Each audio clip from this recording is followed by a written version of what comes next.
What's up, guys? Welcome back to Veteran Aquatics. My name is Dylan, and today we have part 2 of the Wild Fishroom tour. If you didn't see part 1, I will link it down below. You're definitely going to want to see part 2. Now, if you see any of the fish that you like while watching this tour, make sure you stick around to the end, because I'm going to provide Matt's contact information. All these fish, or at least the vast majority of them, are either endangered or wild caught from Uruguay, and they're all breeding, which is awesome.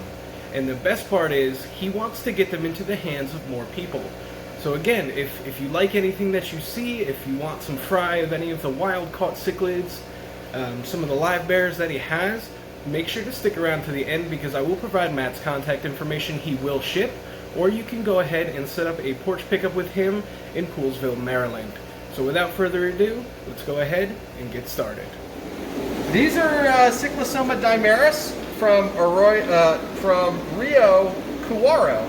So the Australoheros from there, I have Pikes from there, and then these are Cyclosoma.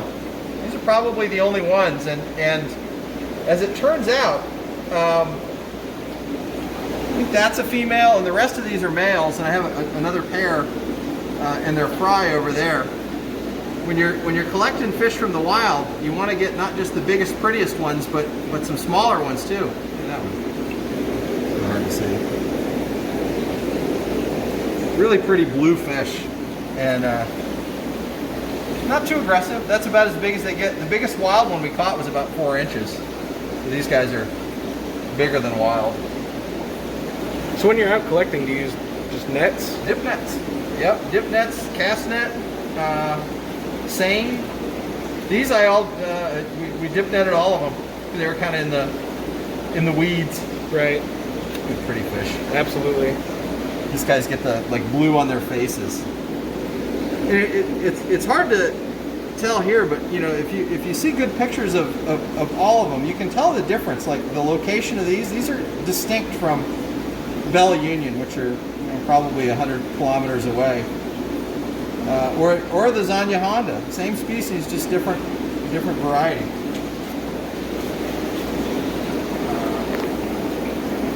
Here's one this is Australoheros species locale. That's a male little guy. They had a bunch of babies earlier, and I spread a little of them around. These are some other F1s, or I think these are F3s from Ken that I got. So these are Australoheros Cichlids from Gajo, Tacuarembó Chico, which is the Rio Negro in Uruguay. I have the babies were picking on the parents, so I gave them their own space, and they bred again. So now they're going to go through the same issue. This is another Zanya Honda Cyclosoma. That's an extra wild male. Probably only, well, actually, some that I gave to Lisa Hober. She spread those to a guy in Delaware who bred them in his pond, and he brought them to the NECA picnic yesterday, which is kind of cool. Look at this guy. This is a Cyclosoma dimeris from Paso de la Cruz. Big male. You can see it's like electric blue color, and they're not always electric blue like that. Sometimes they're green. But for the longest time, I couldn't get him to breed, and so I put the other two that I collected in with it in a different tank, and I did get some fry, the ones that were kind of hiding earlier. But just a spectacular fish. Absolutely. Got another Mexican Gadaid here, a whole colony of Xenotica duodroi. These are, well, I like to think of them as like jelly bean shaped. And, males are the ones that are blue and orange tail, and the females are kind of brown. But you need both. And it's kind of interesting that. In a colony like this, you get a lot more females than male, or at least I do over time. I don't know if that's the males kill the other males or what's going on, but lots of females, fewer males. Super cool little lap bearer. Yeah. Not hard. Cool, hardy. They'll go down to the 40s. Wow. Yep. Yeah, in a minute. These are swordtails. Just orange swordtails. Little colony of them growing. Babies, adults. They're in there. Keep what you like. Yeah, there you go. There you go. Keep them well. You know, it doesn't need to be a rare fish to be interesting. Let's see if she'll come out. This is actually one of the holy grails of pikes. Celadopoulos were the holy grail until these were the holy grail. And this is a female of Prenocicla species Kawaru, which hopefully will be described soon. When these are in breeding color, they're like spectacular red. This is a female, the male is in the other tank. And she's not going to come out. No, she's not having it. What have we got in here? We got another Kawaru extra male, and then we have a pair. These are the pair of the whole set of fry in the 55. They bred again. These are the Australoheros from Kawaru, the Kawaru Reds. Two batches of F1 fry in here. It's kind of cool. The cichlid, some of the fry get on the other side of the divider, and this dude's just like, all right, no problem, all good. Try to move them to get them away from the fry, and every time you move fish, they just breed again. Yes. It's a good problem to have. What do we got? Okay. Got some. There she's out. There she's out. Okay. There you go.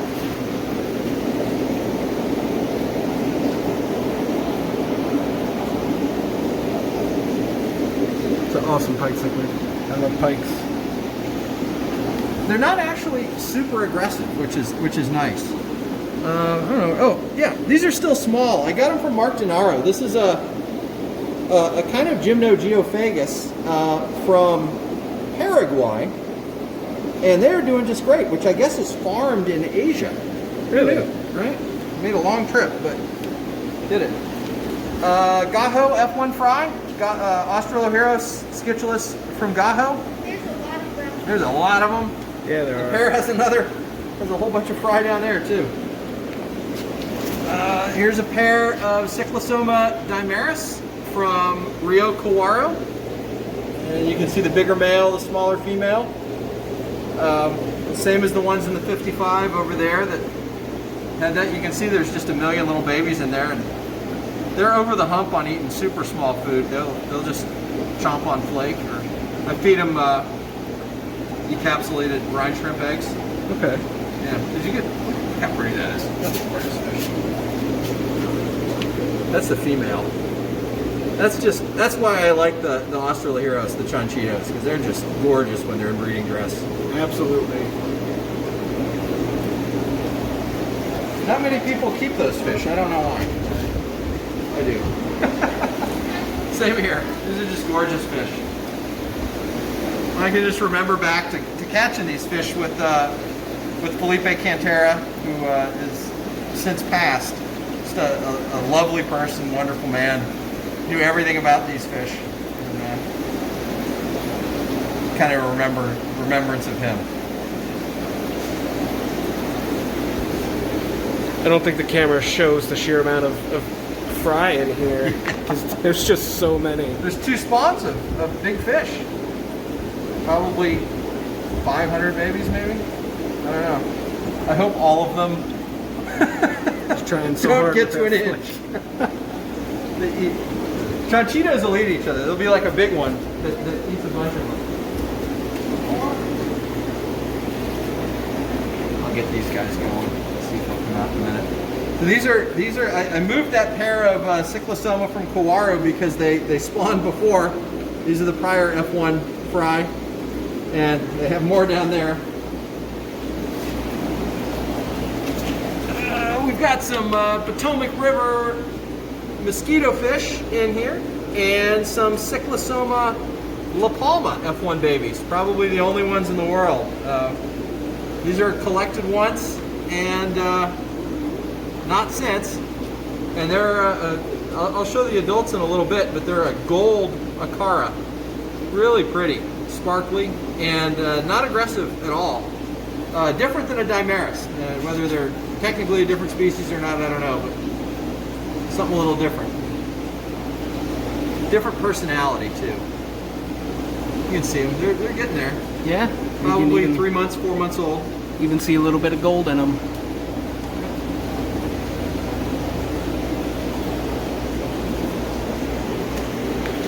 Look at this one. Sure. This is a 180. I don't have it full all the way because it leaks a little bit past a certain spot, but I just have some of Frank's red velvet swordtails in there and a million babies. I'm going to get some fish in a couple of weeks that I'll put in there after quarantine and grow out. This whole tank is this 180 is filtered by a power head to a bunch of these nested pots that are there's bio stuff in there, and these are a couple of amaryllis that bloom every now and again. And that's really it. Very cool.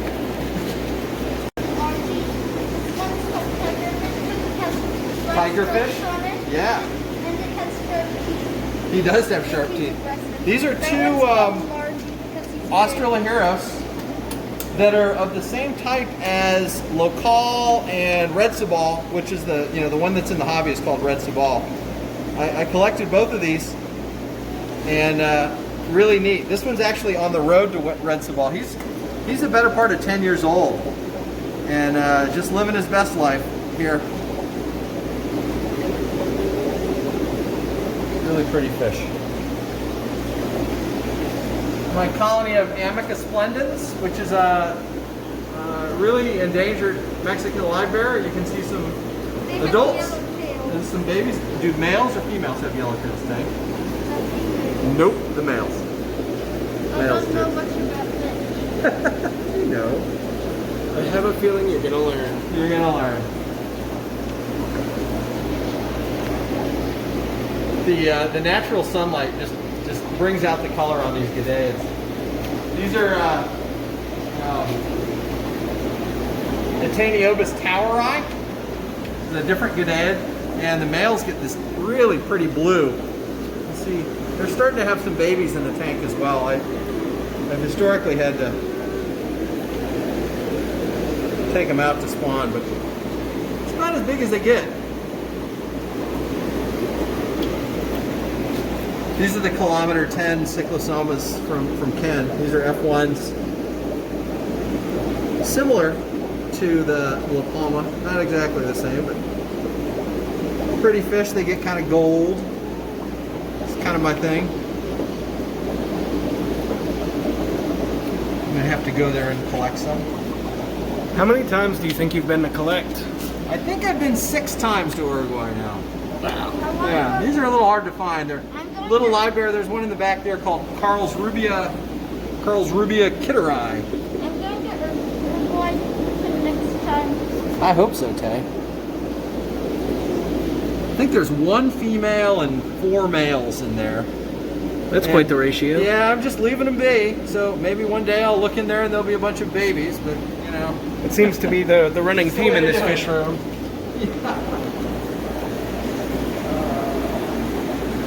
These are another gideid. These are Xenotica melanosoma, the black split fin. More like tannish split fin, for being accurate. And kind of a cool little fish. The males have this kind of weird shape, tall dorsal. They do get kind of black when they're in the mood. The females bigger, and they actually pretty cool little fish. I like them. They're gideids. These are the parents of the La Palma, and I have an F1 pair over in that tank, but these are the only wild ones that are around, and he's shooting blanks at this point mostly, and I was able to collect a few babies from a spawn a couple of times ago and artificially raise them, and that's what's in that other tank. See, they're really pretty fish. There's a lot of really pretty fish. is one of the most unique fish rooms I've seen in just the stuff that you keep and the way you keep it. These are Xenotica Lion's Eye, which is another, you know, Cair's Gadaeid. You know, farming in Mexico has drained a lot of their habitats, which weren't big to begin with, and so a lot of these fish exist primarily in people's fish tanks. It's real easy. If you saw, there's a baby. There's some babies. It's kind of cool. If hobbyists don't keep these and don't keep them separate from, you know, the other similar looking fish like the Deodroai and the Eisenai, then, you know, their unique character is lost. You lose that strain of fish, and that's why the CARES program is so important, because there are fish that are only alive through hobbyists. These are the Gymnogeophagus Matovi Blues from Ken Davis, and they're of course hiding in the back, but these are a substrate spawning Gymnogeophagus. I got 5 F1s. I've collected all sorts of substrate spawning gymnos. These are one of the prettier ones, and I haven't bred these yet. They've acted like it, so hopefully in the spring I'm planning on that. If they do, I'll have to come back and get some, because I do like my Geophagus. Yeah, these are the Gambusia hurtadoi, and female's big, male's small. Hopefully you capture some of the kind of cool color that they have. They're a really neat fish. I got some mail order from the wet spot a few months ago, and I lost all the males like immediately. I don't know why. The females are tough on the males, is why. And a hobbyist down in Texas is keeping some in an outdoor pond, and he sent me some, which was really cool. Awesome. Yeah, that's how you keep them alive. Oh yeah, these are Cyclosoma from Arroyo Chelsea.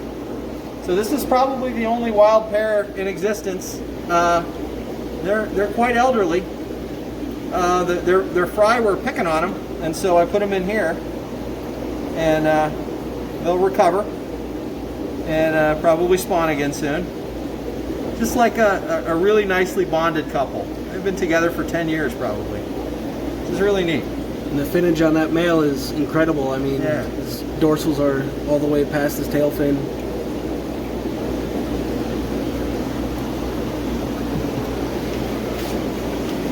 You know, other than some, okay, put your feet in the white clouds. Got a little pond here of white clouds from I got last weekend actually from Becca, and some plants from her too, which are in there. And some, you know, last pond. I netted out some of the orange swordtails from that tank just to kind of give this tank a little something. For as small as they are, they sure are bright. They color up real fast. Oh yeah. Frank Calvert is a hobbyist. Go check out the water change system.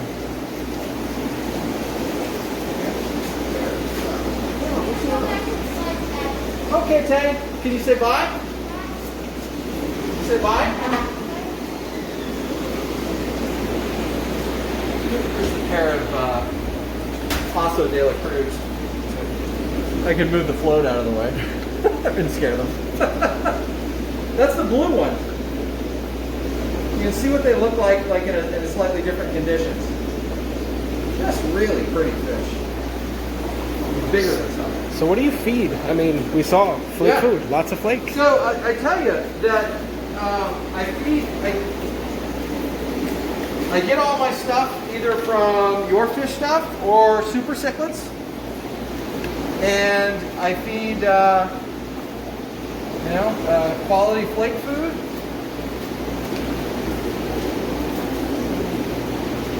Feed Northfin.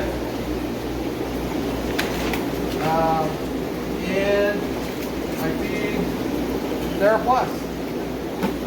I also do these fly grubs. So one of the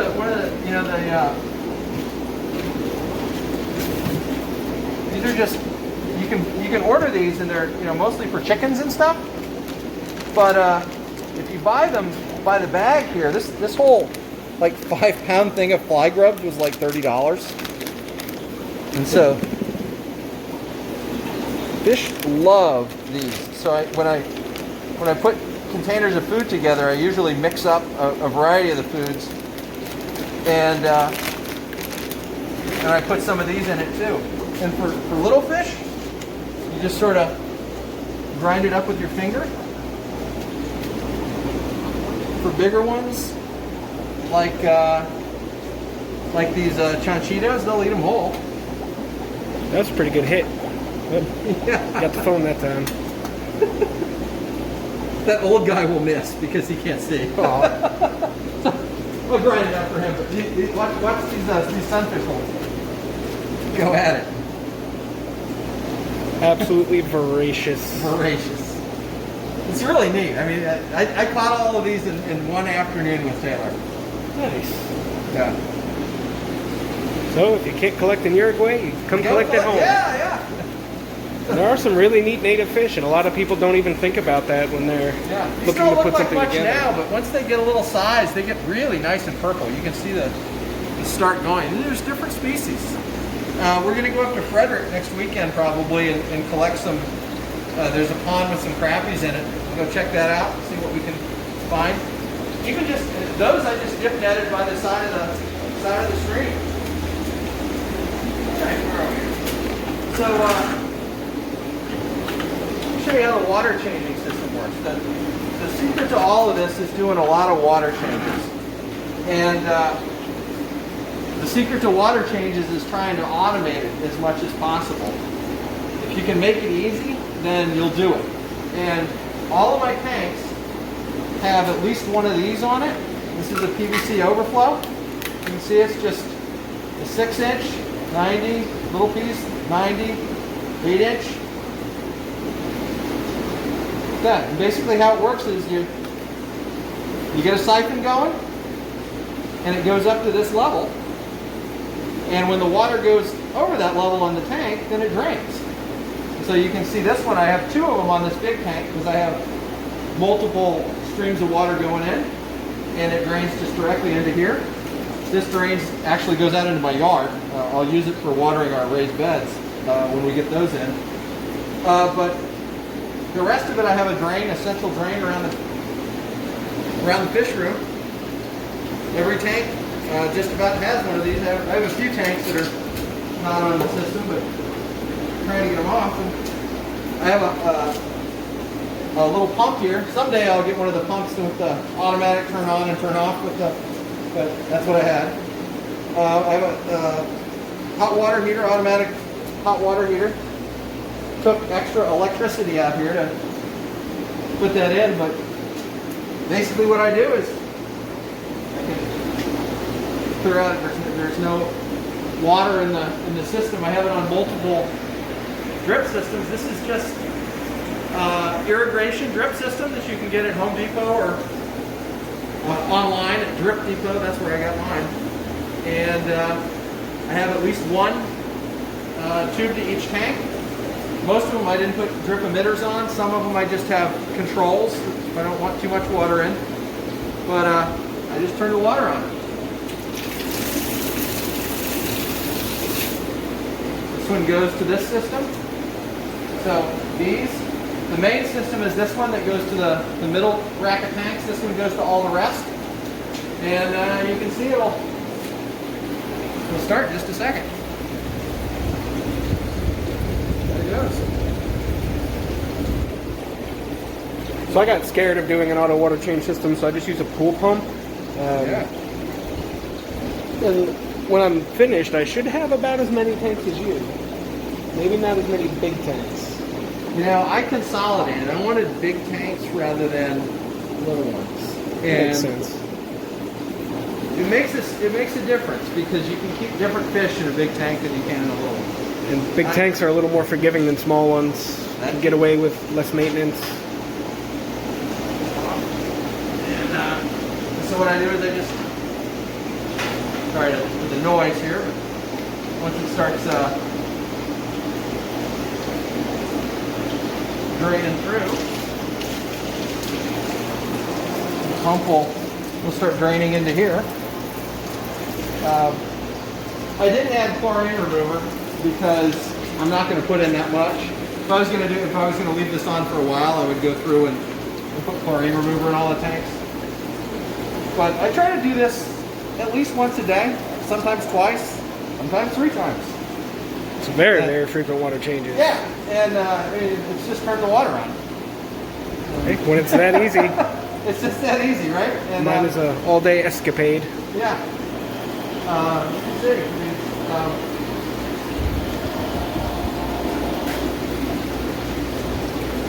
it's got water going in here. All the tanks. This one's got water going into the filter, water into this guy. And it all just drains down. Nice and easy. Nice and easy. That's it. For a while, and then I do. It's just like a weekly water change. Yeah. Right? Alright guys, so I really hope you enjoyed the fish tour of Matt's fish room. I know I certainly enjoyed it. There's stuff in here that I've never seen. A lot of things in here I've never seen. And a lot of wild caught and F1 type stuff. A lot of care species. So this is what an advanced hobbyist looks like. This is somebody that's been keeping fish for longer than I've been alive, likely. And he's been to collect and all that stuff. So again, I hope you guys really enjoyed the tour as much as I enjoyed it. I loved it. Now I'm going to see if I can't get a couple of these cool things and take them home with me and give them a shot. But make sure to hit the subscribe button, and I will see you next time. Thanks. Alright guys, well I hope you had as much fun watching that as I did shooting it. Matt has some awesome fish, and I spent a lot of time there. And I did get a couple of things from him, but we'll go over that when we do the full fish room tour. I have cleaned up the fish room. I only have a little bit more left to do, and then I'll be ready to pretty much unveil it. So make sure, if you haven't already, hit that subscribe button. I'm going to go ahead and include Matt's contact information right here. It is mtquinn2006@yahoo.com. You can send him an email for a list of the fish that he has. He's not asking a lot, but he does want to get more of these awesome wild caught fish and these F1s and F2s out into the hobby. He is one of the only people that has a lot of these fish, but he doesn't want it to be that way. He wants more people to have them. So make sure you shoot him an email, set something up with him so you can go ahead and get some of these really cool South and Central American cichlids that Matt has. That's it for today, guys. I hope you enjoyed it. As always, I will see you next time.